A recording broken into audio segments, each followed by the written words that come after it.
ಈಗ ಸಚಿವ ಸ್ಥಾನದ ಒಂದು ಹಂಚಿಕೆ ಅಥವಾ ಖಾತೆ ಹಂಚಿಕೆ ವಿಚಾರ ಈಗ ಸದ್ಯಕ್ಕಿರುವಂಥದ್ದು ಈ ಅದಲು ಬದಲಾಗುತ್ತೆ ಅನ್ನೋದಾದ್ರೆ ಯಾರ್ಯಾರಿಗೆ ಯಾವ ಖಾತೆ ಸಿಗಬಹುದು ಅಂತ ಒಂದಷ್ಟು ನಮಗೆ ಸಿಕ್ಕಂತ ಒಂದಷ್ಟು ಮಾಹಿತಿಗಳು ಇನ್ಫಾರ್ಮೇಶನ್ ಕೂಡ ಮುಂದೆ ಇಡ್ತಾ ಹೋಗ್ತದೆ ನಮ್ಮ ವೀಕ್ಷಕರ ಮುಂದೆ. ಯಾರಿಗೆ ಯಾವ ಖಾತೆ ಸಿಗಬಹುದು ಅಂತ ನಾವು ನೋಡ್ತಾ ಹೋದ್ರೆ ಚಲುವರಾಯಸ್ವಾಮಿಗೆ ಜಲಸಂಪನ್ಮೂಲ ಖಾತೆ ಸಿಗುವ ಸಾಧ್ಯತೆಗಳಿದೆ, ಅದೇ ಅಂತಿಮ ಅಂತ ಹೇಳಲಾಗ್ತಿದೆ. ಇನ್ನು ಹಿರಿಯ ಮಂತ್ರಿ ರಾಮಲಿಂಗಾರೆಡ್ಡಿ ಅವರಿಗೆ ಅರಣ್ಯ ಖಾತೆ ಸಿಗುವ ಸಾಧ್ಯತೆ ಇದೆ. ಅವರು ಜಲಸಂಪನ್ಮೂಲ ಖಾತೆ ನಿಭಾಯಿಸ್ತಾ ಇದ್ರು, ಅದ್ರ ಬಗ್ಗೆ ಮೊದಲೇ ಅತೃಪ್ತಿ ಇತ್ತು ಅವರಿಗೆ, ಜಲಸಂಪನ್ಮೂಲ ಖಾತೆ ಕೊಟ್ಬಿಟ್ರಲ್ಲ ಅಂತ. ಸೊ ಅಂತಿಮವಾಗಿ ಆ ಖಾತೆ ಅದರ ಬದಲಾಗುವ ಸಾಧ್ಯತೆ ಇದೆ ಕೊನೆಯ ಗಳಿಗೆಯಲ್ಲಿ.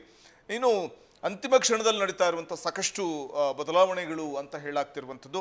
ಇನ್ನು ಬಿ ನಾಗೇಂದ್ರ ಅವರಿಗೆ ಯೋಜನೆ ಮತ್ತು ಸಾಂಖ್ಯಿಕ ಖಾತೆಯ ಜವಾಬ್ದಾರಿಯನ್ನು ಅವರಿಗೆ ನೀಡಲಾಗುತ್ತೆ ಅನ್ನುವಂಥ ಮಾತಿದೆ. ಮಂಡ್ಯದ ಇಬ್ಬರು ಪ್ರಮುಖ ನಾಯಕರುಗಳು, ಮೂವರು, ಅದರಲ್ಲಿ ನರೇಂದ್ರ ಸ್ವಾಮಿ ಅವರು ನೋಡಿ ಕೃಷಿ ಇಲಾಖೆ ಅವರಿಗೆ ಸಿಗುವ ಸಾಧ್ಯತೆಗಳಿದೆ ಅಂತಿದ್ರೆ, ಇನ್ನು DK ಆಪ್ತ ಬಳಗದಲ್ಲಿ ಗುರುತಿಸಿಕೊಂಡಂಥ ಮತ್ತೊಬ್ಬ ಶಾಸಕ ಅಂದರೆ ಸಚಿವ ಅದು ಮಾಗಡಿ ಬಾಲಕೃಷ್ಣ, ಪೌರಾಡಳಿತ ಖಾತೆ ಸಿಗುವ ಸಾಧ್ಯತೆಗಳಿದೆ ಅನ್ನುವಂಥದ್ದಿದೆ.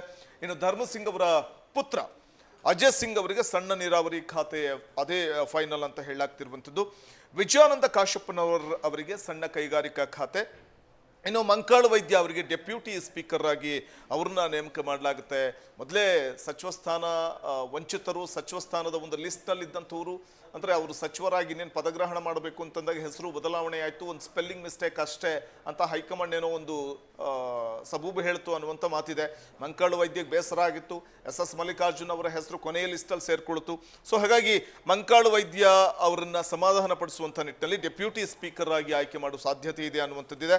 ಇನ್ನು ಜಮೀರ್ ಅಹಮದ್ ಅವರಿಗೆ ಮತ್ತೆ ವಸತಿ ಖಾತೆಯನ್ನೇ ನೀಡುವ ಸಾಧ್ಯತೆ ಇದೆ. ಸಿದ್ದು ಸಂಪುಟದಲ್ಲಿ ಕೂಡ ಅವರು ಸೇಮ್ ಖಾತೆಯನ್ನು ನಿಭಾಯಿಸಿದ್ರು. ಇನ್ನು KH ಮುನಿಯಪ್ಪ ಅವರು ಆಹಾರ ಖಾತೆ ನಿಭಾಯಿಸ್ತಾ ಇದ್ರು, ಅವರಿಗೆ ಸಮಾಜ ಕಲ್ಯಾಣ ಖಾತೆಯನ್ನು ನೀಡುವ ಸಾಧ್ಯತೆಗಳಿದೆ. ಅದೇ ಅಂತಿಮ ಅಂತ ಹೇಳಲಾಗ್ತಾ ಇರುವಂಥದ್ದು. ಅವರ ಮುನಿಸನ್ನ ತಣಿಸೋದಕ್ಕೆ ಸಮಾಜ ಕಲ್ಯಾಣ ಖಾತೆಯನ್ನು ಕೊಡುವ ಸಾಧ್ಯತೆಗಳಿದೆಯಂತೆ. ಇನ್ನು ಮಧು ಬಂಗಾರಪ್ಪ ಅವರು ಸಿದ್ದು ಸಂಪುಟದಲ್ಲೂ ಶಿಕ್ಷಣ ಖಾತೆ ನಿಭಾಯಿಸಿದ್ರು, DK ಸಂಪುಟದಲ್ಲೂ ಕೂಡ ಅವರಿಗೆ ಶಿಕ್ಷಣ ಖಾತೆಯನ್ನ ನೀಡುವ ಸಾಧ್ಯತೆಗಳೇ ಇದೆ. ಲಕ್ಷ್ಮಣ್ ಸವದಿ ಅವರಿಗೆ ಅಥಣಿ ಶಾಸಕರು, ಅವರು ಬಿಜೆಪಿಯಿಂದ ಕಾಂಗ್ರೆಸ್ ಬಂದ ನಂತರದಲ್ಲಿ ಮಂತ್ರಿ ಮಾಡ್ತೀವಿ ಎಂದಿದ್ರಂತೆ, ಸಹಕಾರ ಖಾತೆ ಅವರಿಗೆ ಕೊಡಬಹುದು ಅಂತ ಹೇಳಲಾಗ್ತಿದೆ. ಶಿವರಾಜ್ ತಂಗಡಿಗೆ ಹಿಂದುಳಿದ ವರ್ಗಗಳ ಕಲ್ಯಾಣ ಖಾತೆ.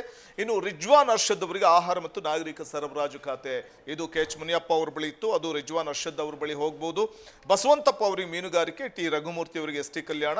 ಇನ್ನು ಶಿವಲಿಂಗೇಗೌಡರಿಗೆ ಅಬಕಾರಿ ಖಾತೆಯನ್ನ ಆ ಜವಾಬ್ದಾರಿಯನ್ನು ವಹಿಸುವ ಸಾಧ್ಯತೆ ಇದ್ರೆ, ಇನ್ನು ಮಾಜಿ CM ಸಿದ್ದರಾಮಯ್ಯನವರು ಅತ್ಯಾಪ್ತ ಬಳಗದಲ್ಲಿ ಗುರುತಿಸಿಕೊಂಡಿದ್ದಂತಹ ಪೊನ್ನಣ್ಣ ಅವ್ರನ್ನ CM ರಾಜಕೀಯ ಕಾರ್ಯದರ್ಶಿಯಾಗಿ ನೇಮಕ ಮಾಡುವಂತಹ ಒಂದು ಪ್ರಕ್ರಿಯೆ ಕೂಡ ನಡೆದಿದೆ. ಅಂತಿಮ ಆಗ್ಬೇಕಿದು.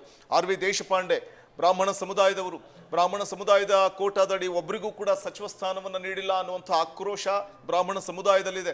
ದಿನೇಶ್ ಗುಂಡೂರಾವ್ ಅವರಿಗೆ ಕೊಡಬಹುದಿತ್ತು, ಅಥವಾ most senior leader RV Deshpande ಅವರಿಗಾದ್ರೂ ಕೊಡಬಹುದಿತ್ತು ಅನ್ನುವಂಥದ್ದಿದೆ. ಆದರೆ RV ದೇಶಪಾಂಡೆ ಅವರಿಗೆ ಆಡಳಿತ ಸುಧಾರಣಾ ಆಯೋಗದ ಅಧ್ಯಕ್ಷರನ್ನಾಗಿ ನೇಮಕ ಮಾಡುವಂಥ ಸಾಧ್ಯತೆಗಳಿದೆ.